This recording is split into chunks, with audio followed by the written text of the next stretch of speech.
चलिए यहाँ देखिए तो बाद में उतारिएगा। सबसे पहले देखिए हम लोग कल क्या पढ़े थे, शाकाहारी मांसाहारी सर्वाहारी ये सब तो पढ़ लिया।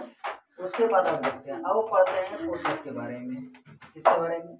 वो तो कल पढ़े थे कि कौन सा जीव किस प्रकार से भोजन करता है, ठीक ना। कौन सा मतलब साग सब्जी सिर्फ खाता है, कौन सिर्फ मांस मछली खाता है, कौन दोनों खाता है, ये सब कल पढ़े थे। आगे पढ़ते हैं पोषक के बारे में कि पोषक जो होती है पोषक क्या है। तो पोषक देखो भोजन में उपस्थित जितना भी प्रकार के उपस्थित होते हैं, मतलब घटक होते हैं भोजन में उपस्थित, जैसे कार्बोहाइड्रेट हो गया, वसा हो गया, प्रोटीन हो गया, विटामिन हो गया, ये सब होता है ना। तो ये सब जो हम लोग खाना खाते हैं यदि यानी कि भोजन करते हैं, तो भोजन में जितना भी भोजन से संबंधित घटक मिलती है सभी को क्या बोलते हैं हम लोग? पोषक। क्या बोलते हैं? पोषक। यानी कि यहाँ पर बोलेंगे कि भोजन में उपस्थित विभिन्न प्रकार के घटक, यानी कि भोजन में जो उपस्थित होते हैं विभिन्न प्रकार के घटक, जैसे यहाँ देखिए भोजन में कार्बोहाइड्रेट हो गया, प्रोटीन हो गया, वसा हो गया, विटामिन हो गया, खनिज लवण हो गया, रोगक्षांश हो गया, जल हो गया, ये सब जो होती है इसी सब को क्या बोला जाता है? पोषक। क्या कहते हैं इसको? पोषक। समझ में आ गया? याद हो जाएगा। और ये भोजन में उपस्थित विभिन्न प्रकार के घटक को पोषक कहते हैं। तो भोजन में विभिन्न प्रकार के उपस्थित जो उसके घटक होते हैं, ठीक है ना, ये सब उसका घटक हुआ। तो जो घटक होते हैं उसी को क्या बोलते हैं हम लोग? पोषक। क्या बोलते हैं? पोषक। समझ में आ गया? समझ में आ गया? किसी को कोई दिक्कत? अब यहाँ देखो भोजन के मुख्य पोषक तत्व। अब भोजन में कौन कौन सा मुख्य रूप से तत्व हम लोगों को भोजन करते हैं ना, यानी कि डेली हम लोग ऊर्जा प्राप्त करने के लिए भोजन करते हैं, खाना पीना खाते हैं ना।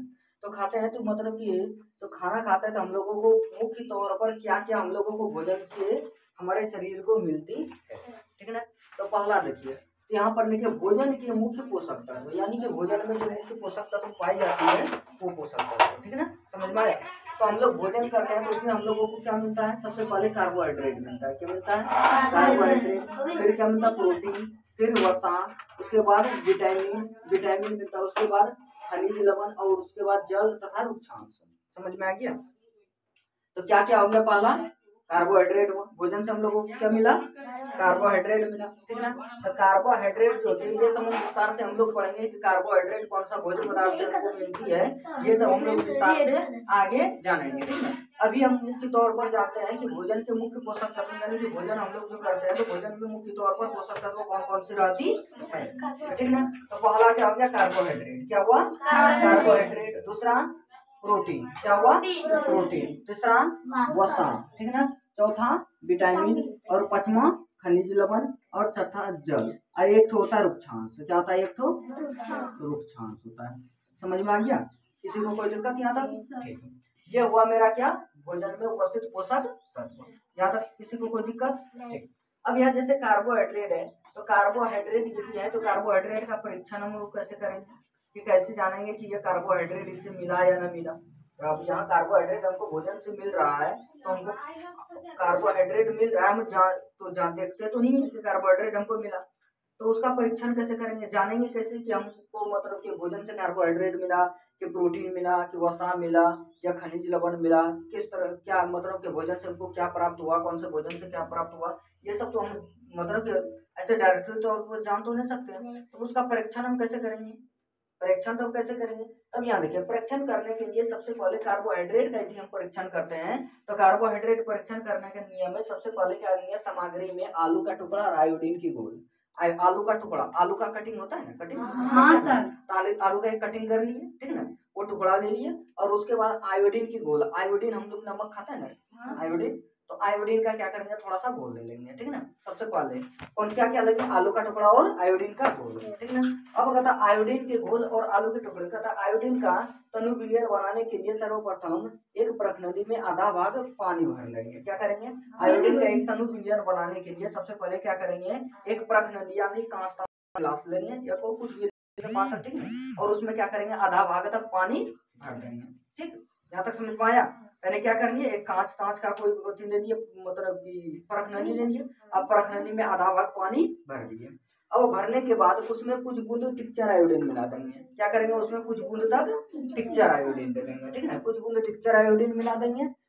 अभिक्रिया के बाद अब याद रखो कि उसमें परखनली में आधा भाग पानी, उसमें टिक्चर आयोडीन देंगे, टिक्चर आयोडीन देने के बाद उसमें क्या करेंगे, दोनों का अभिक्रिया कराएंगे, ठीक ना।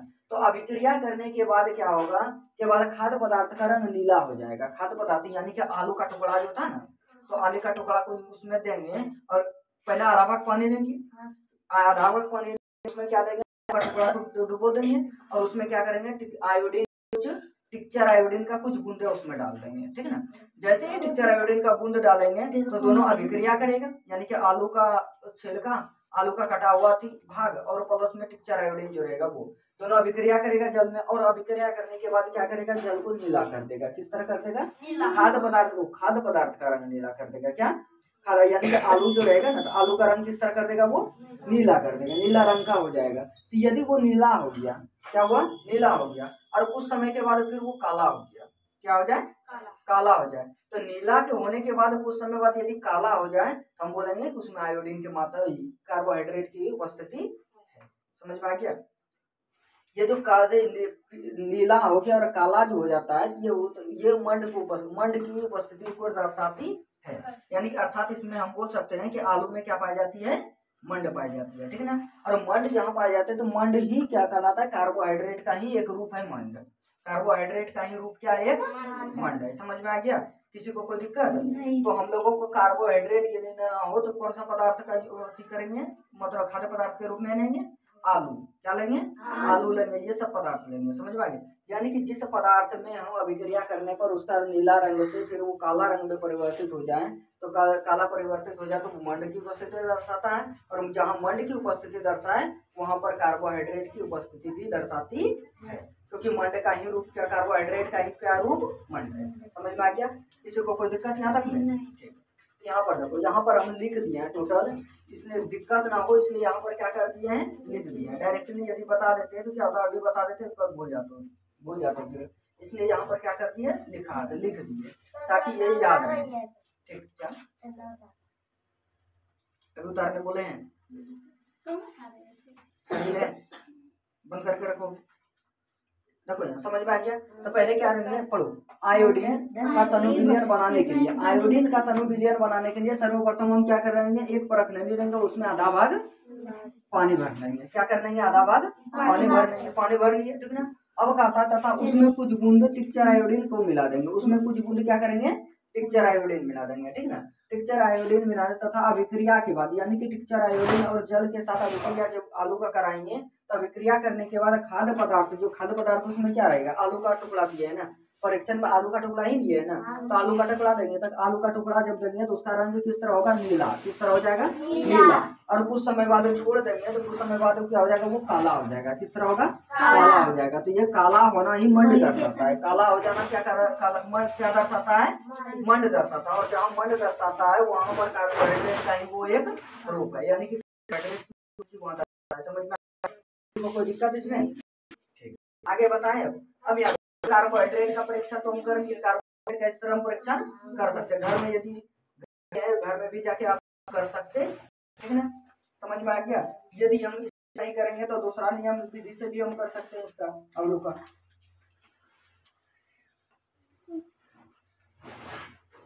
देखो हम लोग चावल पकाते हैं ना, चावल पकाते हैं ना, तो चावल से माड़ निकलता है, माड़ निकलता है। तो माड़ में यदि आप आयोडीन थोड़ी नमक मात्रा में छिड़केंगे तो देखो यहाँ, यानी कि जो चावल से माड़ निकलता है, माड़ में यदि आयोडाइड मात्रा की, यानी आयोडीन की, टिक्चर आयोडीन की कुछ मात्रा उसमें यदि छिड़क देंगे तो माड़ का रंग क्या होगा, परिवर्तित हो जाएगा। क्या होगा, माड़ का रंग परिवर्तित हो जाएगा। समझ में आया। तो इस तरह से हम ये भी पता लगा सकते हैं कि चावल जो खाते हैं तो उससे भी हम लोगों को कार्बोहाइड्रेट मिलती है। समझ में आ गया। परीक्षण यदि करना हो तो जब चावल से माड़ निकालता हो तो माड़ में क्या करेंगे, टिक्चर आयोडीन ले लेंगे थोड़ा सा और उसमें छिड़क के देखेंगे, यदि रंग में परिवर्तित हो गया तो समझ जाएंगे इसमें कार्बोहाइड्रेट की मात्रा है। ठीक, समझ में आ गया। उसके बाद देखिए प्रोटीन का परीक्षण करता है। अब प्रोटीन का परीक्षण करते हैं तो प्रोटीन के बारे में जानते हैं कि प्रोटीन है, कैसे हम पता लगाएंगे कि मेरा खाद्य पदार्थ में प्रोटीन है या नहीं है, ठीक ना। समझ में आया।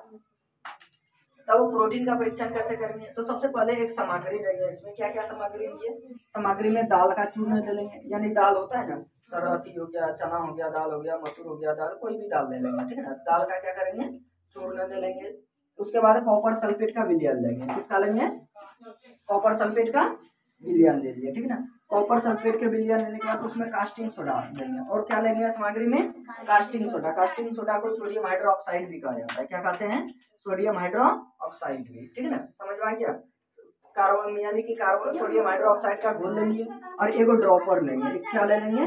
ड्रॉपर लेंगे, जिससे हम परीक्षण कर पाए। ठीक, समझ में आ गया। तो सबसे पहले यहाँ पर देखिए क्रिया विधि में क्या है। तो क्रिया विधि में लिखा है कि एक परख नली में दांत की कुछ चूर्ण डालेंगे। एक परख नली लेंगे यानी कि कांच का कोई गिलास ले लेंगे। ठीक है ना, और गिलास में क्या करेंगे, उसमें से उस परख नली में यानी कि जो परख नली हम लेंगे उस परख नली में क्या करेंगे, दाल का कुछ चूर्ण ले लेंगे। दाल का कुछ चूर्ण लेना है। ठीक ना, भर के पूरा नहीं लेना है, कुछ चूर्ण ले लेंगे। ठीक, तथा उसमें 2 बूंद कॉपर सल्फेट एवं 10 बूंद कास्टिंग सोडा डालेंगे। 2 बूंद क्या डालना है हमको? Copper sulphate. क्या डालना है? 2 बूंद कॉपर सल्फेट और 10 बूंद डालना है कास्टिंग सोडा। समझ में आ गया। कॉपर सल्फेट अलग घोल है और कास्टिंग सोडा का अलग घोल होता है। ये सब हम लोग को जहाँ की परख नली की मतलब की जांच ताज करने वाला सामान मिलता है शॉप में ना, वहाँ मिल जाएगा ये सब केमिकल का दुकान में। ठीक है, तो एक परख ले लेंगे, उसमें दाल के कुछ बूंदे डालेंगे, चूर्ण ले लेंगे। और चूर्ण लेने के बाद उसमें 2 बूंद क्या लेंगे? Copper sulphate. क्या लेंगे? कॉपर सल्फेट लेंगे। और 10 बूंद क्या लेंगे? कास्टिंग सोडा लेंगे। क्या लेंगे? 10 बूंद कास्टिंग सोडा लेंगे। ठीक है, और मतलब कि दोनों का घोल लेंगे। घोल लेने के बाद अच्छी तरह से मिला देंगे। क्या करेंगे? दाल में अच्छी तरह से मिला देंगे। ठीक है, मिलाने पर अवलोकन उसमें क्या होगा, खाद्य पदार्थों का बैंगनी हो जाएगा। मतलब कि खाद्य पदार्थ जो रहेगा, दाल सब जो रहेगा वो किस कलर का हो जाएगा? बैगनी कलर का। किस तरह हो जाएगा? बैगनी कलर का हो जाएगा। ठीक है ना, यदि वो खाद्य पदार्थ बैगनी कलर का हो गया तो वहां पर हम लोग अवलोकन करेंगे कि इसमें क्या है, किसकी मात्रा है? प्रोटीन की। किसकी? प्रोटीन की। ठीक है ना, वो बैगनी हो जाना ही प्रोटीन को दर्शाती है। समझ में आ गया। खाद्य पदार्थों का अवलोकन के बाद बैगनी हो जाना प्रोटीन दर्शाती है। क्या दर्शाती है? प्रोटीन। समझ में आ गया, याद रहेगा। कि यदि किसी दलहन पदार्थ में हम यदि टिक्चर आयोडीन, कॉपर सल्फेट का बूंद या तो कास्टिंग सोडा का घोल लेंगे और मिलाएंगे, तो मिलाने के बाद वो किस कलर का हो जाएगा? बैगनी कलर का। किस तरह? बैगनी कलर का हो जाएगा। तो बैगनी कलर जैसे ही हुआ तो हम दर्शाएंगे कि वहाँ क्या है? प्रोटीन की मात्रा उसमें है। ठीक, समझ में आ गया। किसी को दिक्कत? लेकिन एक चीज में ये भी ध्यान रखना कि यदि दाल क्या हो?